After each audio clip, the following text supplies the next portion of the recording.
देखिए मैं बस यही कहूँगी कि रिवीजन अच्छे से करिए, मतलब जो आपको आता है उसमें आप एकदम कॉन्फिडेंट रहिए कि अगर इस टॉपिक से क्वेश्चन आया तो मैं अटेंड कर ले जाऊंगी। मेरा बेसिक इतना मैंने स्ट्रॉन्ग किया था कि मेरे को ये था कि प्रीलिम्स में अगर बेसिक से कोई क्वेश्चन आया ना, संसद पे, राष्ट्रपति पे, राज्यसभा पे, वल्नरेबल एनिमल्स पे, IUCN पे, इन पे कुछ भी आया तो मैं कर ले जाऊंगी। मतलब बेसिक वाला क्वेश्चन तो छोड़ना ही नहीं है, मुझे ये था, क्योंकि करंट थोड़ा सा डायनेमिक होता है। अगर आप खुद से प्रिपेयर कर रहे हैं तो शायद करंट मैनेज करना थोड़ा मुश्किल हो जाता है, लेकिन फिर भी ऐसा मैं बिल्कुल नहीं कह रही हूँ कि आपको करंट नहीं पढ़ना है, लेकिन मैं बस इतना कह रही हूँ कि जिस चीज में आप एकदम कंफर्टेबल हैं उस पे मतलब ऐसी कमांड कर लीजिए कि वहां से कुछ भी क्वेश्चन आएगा तो आप अच्छे से कर लेंगे। कोई इंग्लिश अखबार पढ़ना नहीं आता, वो क्या करे? पढ़ना नहीं आता? पढ़ना तो सीखना पड़ेगा। मान लो उसको आता ही नहीं हो तो फिर वो क्या करे? हिंदी का पढ़ लीजिए आप। मैम हिंदी का काम नहीं आता ना अखबार इसमें। हिंदी का मतलब करंट कहाँ से पढ़े? मैंने बताया अभी कि देखिए मैं द हिंदू पढ़ती थी। ऑलमोस्ट टॉपर्स ये रिकमेंड करते हैं या तो आप द हिंदू पढ़ो या इंडियन एक्सप्रेस पढ़ो, लेकिन अगर आप इंग्लिश का नहीं पढ़ रहे हैं तो उसका एनालाइसिस देख लीजिए। एनालाइसिस तो हिंदी में होता है, वो तो आपको समझ में आएगा।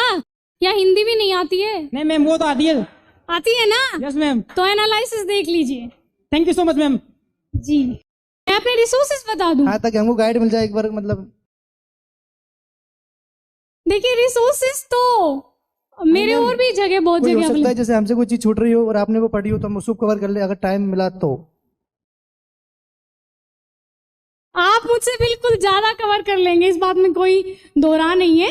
लेकिन देखिए आपके पास अपने कोचिंग के नोट्स हैं तो आप ज्यादा रिसोर्सेज के चक्कर में मत पड़े। फिर भी अगर आपको मेरे जानने, और मैंने सिर्फ मैगजीन्स नहीं पढ़ी, मैंने डेली न्यूज़पेपर पढ़ा है, और आप इतना पढ़ लीजिए बस, मोर देन इनफ है। मैं अपने रिसोर्सेज मतलब यही रहे हैं, NCERTs पढ़ी हैं, उसके बाद मतलब हर सब्जेक्ट की जो स्टैंडर्ड बुक्स रही हैं, जैसे हिस्ट्री के लिए स्पेक्ट्रम पढ़ी है, बिपिन चंद्र की दोनों बुक्स पढ़ी हैं, इंडिया आफ्टर फ्रीडम स्ट्रगल और इंडिया आफ्टर इंडिपेंडेंस दोनों, और पॉलिटी के लिए पहले NCERT पढ़ी है, उसके बाद लक्ष्मीकांत पढ़ी है, और लक्ष्मीकांत सर की एक गवर्नेंस की भी आती है बुक, वो मैंने देखी थी, मतलब पूरी मैं पढ़ी नहीं लेकिन मैंने देख ली थी कि हाँ इसमें क्या क्या है।